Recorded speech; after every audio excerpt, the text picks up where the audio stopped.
Hi, Phil. Welcome back to Indian Wells, the site of your biggest triumph 12 months ago. How does it feel to be back here? It's awesome. Just kind of like driving in a couple days ago. It's like, I don't know. It's the same.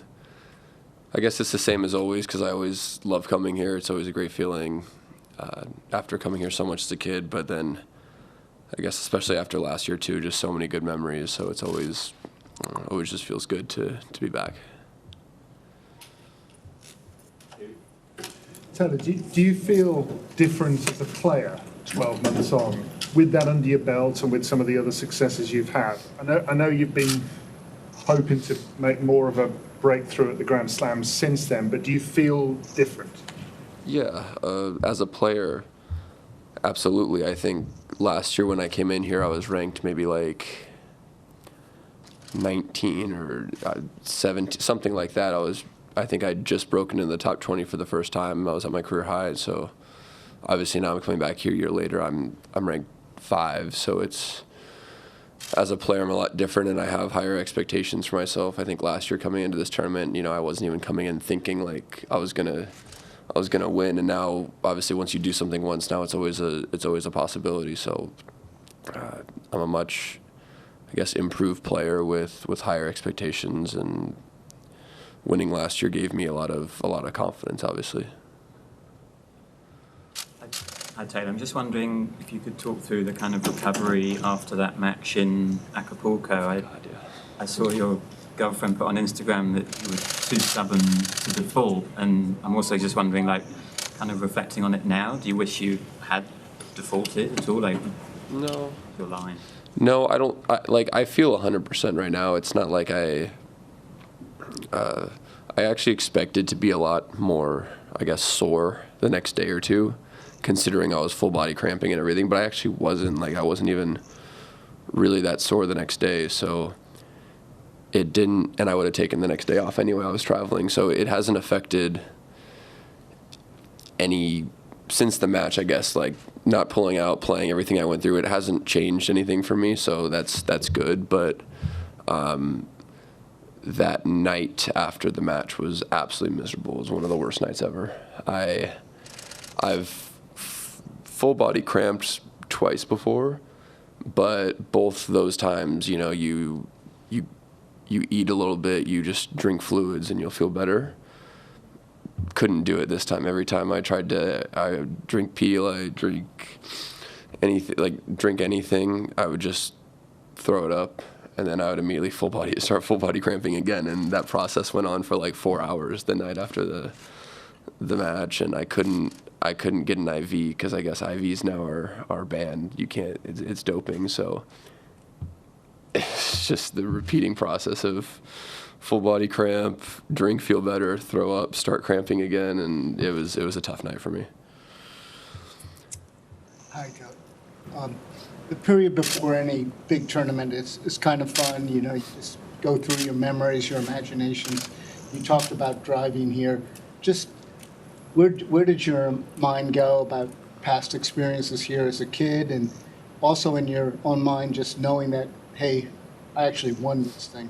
Yeah, it just feels really good being here. There's so many positive memories, and I think also just being here, I have a sense of confidence knowing that I play well here. I was just excited to when I got here, excited to just get on the practice court, start feeling it again, get that feeling that I'm playing good and confident, and kind of just ready to go. I think this would have been a really stressful week for me if I got here and my first I was hitting the ball awful, because I'd be like, oh my God, I think that could stress me out. But everything's been great. I'm just super happy to be here, and I guess I'm not stressing out, putting a lot of pressure on myself, which feels good.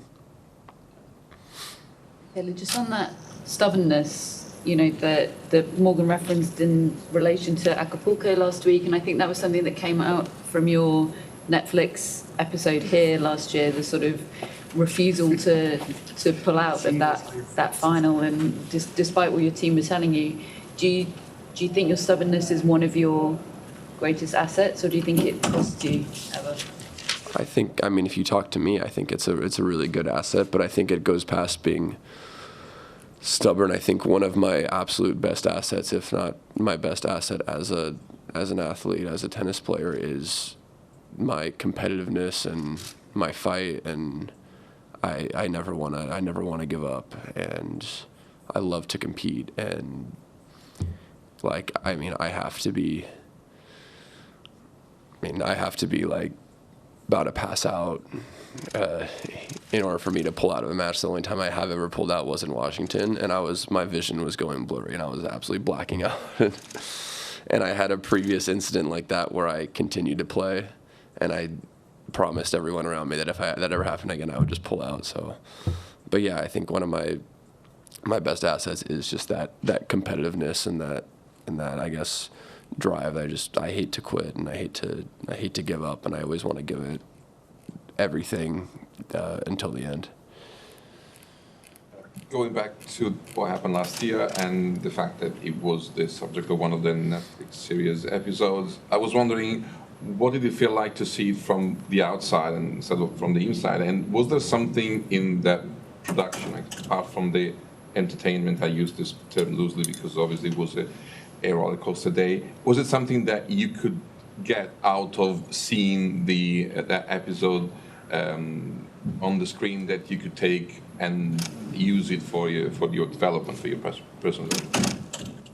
Probably not. I think I'm a pretty self-aware person, so just having lived through the whole experience, I don't think there was anything that I saw on film and I was like, oh, that's new to me. I think I kind of expected everything that was coming, and I thought the episode was really great. I think there was a couple things that was missed. I think maybe the episode made it seem like my injury was in the warm-up before my match. It was at the end of my semifinal match, and then I had only realized how bad it felt the next day after it got very inflamed, and I tried to actually warm up the next day. But